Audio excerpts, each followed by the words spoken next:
You're looking at your bank statement on the 28th of the month.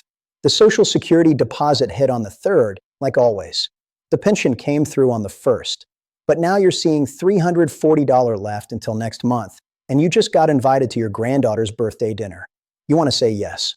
You want to be generous. But that number, $340, is making you calculate whether saying yes means saying no to something else you need. That tension you're feeling? That's what we're addressing today. Most people spend 40 years getting raises, earning more, having options expand. Then retirement hits, and suddenly the income is done. Fixed. The number doesn't go up anymore. And nobody really prepares you for what that feels like psychologically, or how to actually live well within that reality. By the end of this video, you'll understand how to think about fixed income not as deprivation, but as a framework that can actually reduce stress and create clarity if you approach it the right way. My name is David Harrington.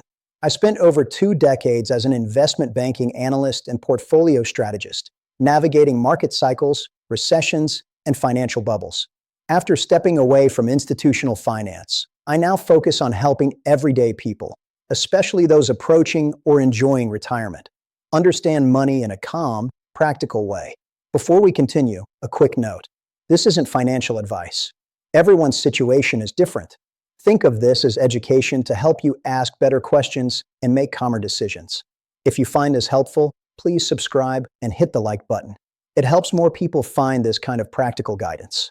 Now let's talk about what fixed income actually means and why it changes everything about how you need to think. When you were working, your financial planning had a certain logic to it. You got paid. Some went to bills. Some went as savings. If you wanted something extra, you could work overtime, take a side project, push for a raise, switch jobs. The income side of the equation had flexibility built in. In retirement, that flexibility disappears. Your Social Security benefit is set. Your pension, if you have one, is a fixed monthly amount. Your portfolio withdrawals need to be sustainable over potentially 30 years. The income side is now a ceiling, not a floor. This is a fundamental psychological shift that most retirement planning completely glosses over. Here's what I learned watching hundreds of retirees navigate this transition. The ones who struggled weren't necessarily the ones with less money. They were the ones who kept trying to live like the income could still grow. They kept the same spending patterns from their working years, the same habits, the same automatic yes to everything that came up, and then found themselves stressed every single month when the numbers didn't add up. The ones who found peace made a different choice. They accepted that fixed income requires fixed habits, and then built those habits deliberately rather than letting scarcity create them through stress. Let me show you what this means in practice.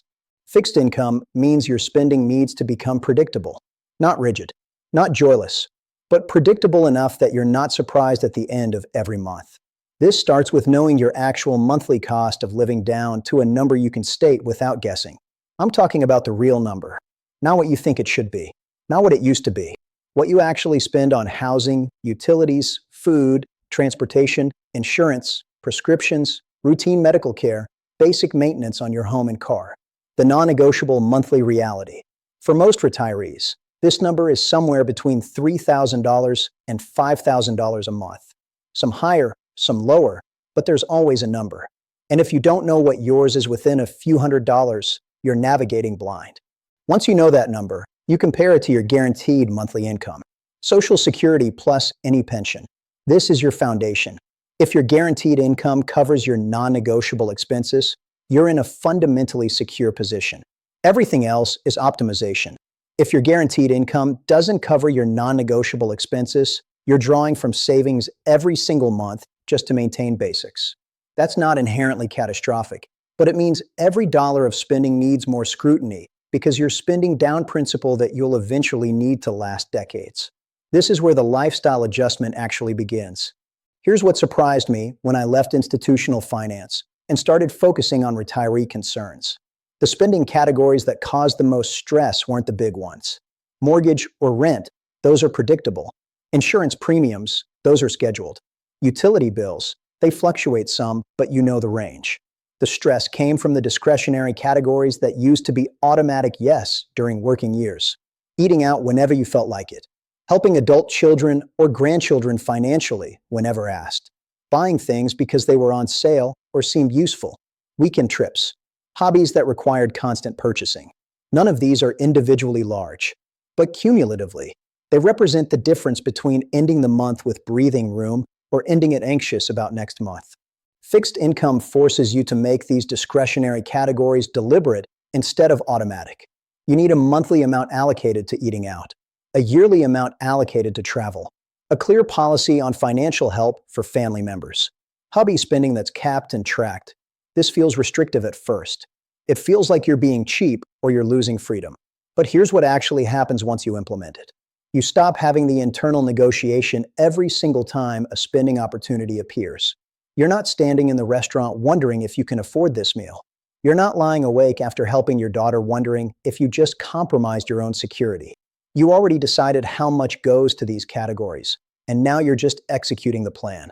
The freedom you lose by capping categories is nothing compared to the freedom you gain by eliminating constant financial anxiety. Let me give you a real example of how this works. Suppose your fixed income is $4,200 per month. Your non-negotiable expenses are $3,400. That leaves $800 for discretionary spending, savings cushion, and unexpected costs. You could spend that $800 however it comes up each month. Help here, dinner out there, Amazon purchase there, and sometimes you'd end the month fine, and sometimes you'd be $200 over and stressed. Or you could allocate it deliberately, $200 per month to eating out and entertainment, $150 per month to hobbies and personal spending, $100 per month to gifts and helping family, $200 per month to a buffer for home repairs and car maintenance, $150 per month added to your emergency cash reserve. Now, when your granddaughter's birthday comes up, you're not calculating whether you can afford dinner. You're looking at your gift and family help budget for the month. If you've got room, you go. If you've already committed that money this month, you find a different way to celebrate with her that doesn't require spending. This isn't deprivation. This is clarity. You're living the same life either way, but one version involves constant stress, and the other version involves calm execution of a plan you already made. The psychological relief of this shift is something most people don't expect until they experience it. Now here's the part that feels uncomfortable but matters enormously for long-term success. Fixed income in retirement means you sometimes have to say no to things you could have said yes to during your working years. Adult children asking for money, grandchildren's activities and expenses, friends' expensive vacation plans, charitable requests, home improvement projects that aren't strictly necessary. These aren't frivolous requests. They're meaningful parts of life and relationships. But if your income is fixed and you want it to last 25 or 30 years, you cannot operate on the same generosity level you could when your income was growing. This requires boundary setting that feels emotionally wrong at first, especially if you've spent decades being the person who helps, who provides, who says yes. But here's what I learned watching retirees navigate this successfully. The ones who maintained good relationships and financial security didn't achieve it by saying yes to everything until the money ran out. They achieved it by having honest conversations early about what their retirement budget could sustainably support. They told their adult children up front what level of financial help was realistic going forward. They explained to grandchildren that some activities they could participate in and some they couldn't. They chose one or two charitable causes to support meaningfully rather than saying yes to every request. The alternative, saying yes until you run low and then having to cut people off abruptly, damages relationships far more than clear boundaries set with love and honesty from the start. Your fixed income isn't a moral failing. It's a mathematical reality. Treating it as such, without shame or apology, actually strengthens relationships because people know where they stand. Let's talk about the inflation reality, because I know someone watching this is thinking about it. Yes, your income is roughly fixed while prices generally rise over time. Your Social Security gets a cost of living adjustment most years, but it often doesn't keep pace perfectly with your actual experienced inflation. Pensions typically don't adjust at all. The value of each dollar you withdraw from savings decreases over time. This is real and it matters. But here's what matters more for your daily life right now. Trying to beat inflation by taking excessive risk with your retirement savings usually creates more stress than the inflation itself. You're 68 or 72 or 75 years old. You don't have 30 years to recover from a major portfolio drawdown. You need stability and predictable income. The way you handle inflation in retirement isn't by chasing returns. It's by building a spending plan that has some flexibility built in. You identify expenses you could reduce if you needed to. You maintain an emergency reserve so you're not forced to sell investments at bad times. You make small adjustments each year rather than ignoring inflation until it becomes a crisis. You also protect yourself by being strategic about which expenses you lock in permanently. That larger house or expensive car or high-maintenance property. Those create ongoing costs that inflate and that you can't easily escape. Downsizing or simplifying while you're still healthy and can choose gives you more breathing room as prices rise over the years ahead. Here's something else I noticed about successful fixed-income retirement living. The retirees who adjusted best were the ones who replaced expensive habits with meaningful low-cost or free alternatives, rather than just eliminating things and feeling deprived. Eating out 3 times a week becomes cooking interesting new recipes at home and having friends over. Expensive travel becomes exploring your local region more deeply or house-sitting for people who live in interesting places. Retail therapy becomes library visits, walking in nature, volunteering for causes you care about, deepening relationships with people you already know. This isn't settling. It's recognizing that much of what we spent money on during working years was actually compensation for not having enough time. We ate out because we were too tired to cook. We took expensive vacations because we only had 1 week and needed to maximize it. We bought things because shopping was the hobby that fit into our limited free time. In retirement, you have time. Time to cook meals you enjoy. Time to take slower, cheaper trips. Time to develop hobbies that require more engagement than purchasing. Time to build relationships that don't cost anything. Fixed income becomes less restrictive when you realize that many of the best parts of retirement, autonomy over your schedule, freedom to pursue interests deeply, time with people you care about, don't require money at all. The financial constraint creates space for non-financial richness, if you let it. Now let me address something that causes enormous stress, but rarely gets discussed honestly. Healthcare costs in retirement are not fixed. They generally increase, sometimes dramatically, as you age. Medicare helps, but it doesn't cover everything. Supplemental insurance premiums rise. Prescription costs can spike. Dental and vision aren't covered. Long-term care is catastrophically expensive if you need it. This is the wild card in fixed-income retirement planning, and it's why maintaining some financial flexibility is absolutely essential. Here's how I recommend thinking about this reality. Your basic living expenses need to be covered by guaranteed income if at all possible. Your healthcare costs need to come from a combination of budgeted monthly amounts and a separate healthcare reserve you build and maintain. If you're 65 and healthy, budget for at least $500 per month for healthcare costs beyond what Medicare covers. That includes supplemental insurance, medications, copays, dental, vision, hearing aids eventually, and the unexpected medical costs that will come up. Then maintain a separate healthcare emergency fund of $10,000 to $20,000 that's only from medical costs. This covers the big deductible if you need surgery, the dental work that suddenly becomes necessary, the specialist visits that Medicare doesn't fully cover. This feels like a lot of money to set aside. But the alternative, having a medical issue force you into debt or force you to liquidate investments at the wrong time, costs more in both money and stress. Healthcare inflation is real, and it's faster than general inflation. Planning for it proactively, rather than being surprised by it, is one of the most important parts of successful fixed-income retirement. Let me show you what all of this looks like when you put it together. You're retired with $4,200 monthly income and a $350,000 portfolio. You've calculated your non-negotiable expenses at $3,200 per month. You've allocated your remaining $1,000 as follows: $250 to eating out and entertainment, $150 to hobbies and personal spending, $100 to gifts and family help, $300 to healthcare beyond Medicare, $200 to home and car maintenance reserves. That's every dollar allocated. Nothing left over for spontaneous spending that doesn't fit a category. This feels constraining on paper, but what it creates in daily life is completely different. When an unexpected home repair comes up, you're not panicking. You've got the maintenance reserve. When your grandchild's birthday arrives, you check your gift budget and act accordingly. When friends invite you to an expensive restaurant, you know whether you've got room in the entertainment budget or whether you need to suggest something different. You're not constantly calculating affordability in the moment. You're executing decisions you already made when you were calm and clear-headed.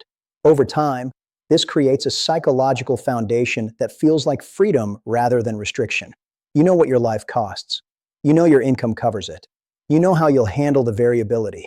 The constant low-grade financial anxiety that many retirees live with, the kind that keeps you up at night wondering if you're going to be okay, simply dissolves. That's what successful fixed income living actually looks like. Not deprivation, clarity. Here's something that took me years to fully understand about retirement psychology. The transition from growing income to fixed income isn't just financial. It's an identity shift. During your working years, your increasing earning power was evidence that you were progressing, succeeding, becoming more capable. More income meant more options, meant more freedom, meant more life possibilities. In retirement, that entire framework stops working. Your income isn't growing. Your options are more limited. Your freedom is defined differently. And if you keep measuring your success by the old metrics, can I buy what I want when I want it? You're going to feel like you're failing even if you're financially fine. The retirees who found genuine contentment in fixed income living made a different measurement. They measured success by peace of mind, by freedom from financial stress, by having enough for what truly mattered, by maintaining relationships without strain, by sleeping well at night. This isn't lowering your standards. It's changing the game you're playing to one you can actually win. Your working years were about accumulation and growth. Your retirement years are about sustainability and sufficiency. Those require completely different strategies and completely different definitions of success.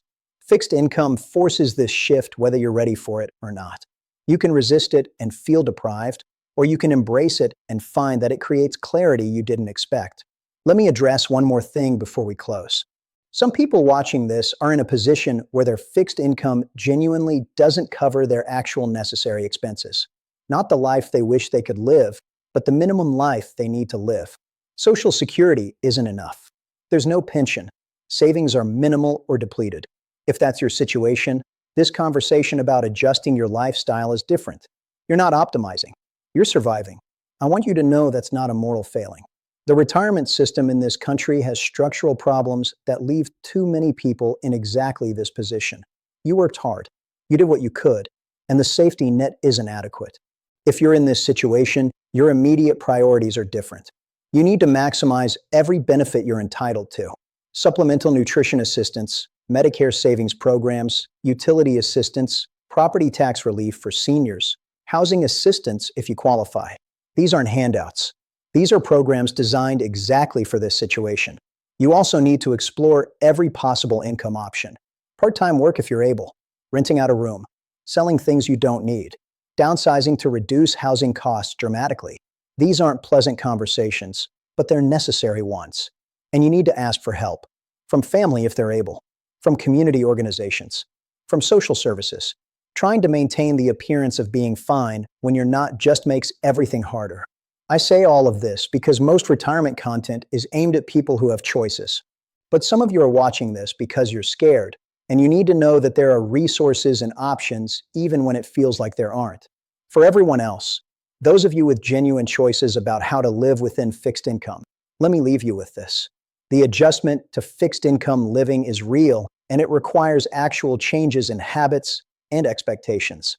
But those changes, made deliberately and calmly, create a foundation of financial peace that many people never had even when their income was growing. You stop wondering if you're okay financially. You know you're okay because you build a plan that works with the resources you actually have. You stop having the constant internal negotiation about every spending decision. You made those decisions already when you set up your budget. What you lose in spontaneous spending flexibility, you gain in predictability and calm. Your future self, the one who's 80 or 85 or 90 years old, is counting on you to build this foundation now, not through deprivation, but through clarity, not through fear, but through honest planning. You've got the income you've got. Build the life that fits it. Make it deliberate. Make it sustainable. And find that the peace of mind that comes from knowing your plan works is worth more than the spontaneous purchases you use to make without thinking. You can do this. Start today.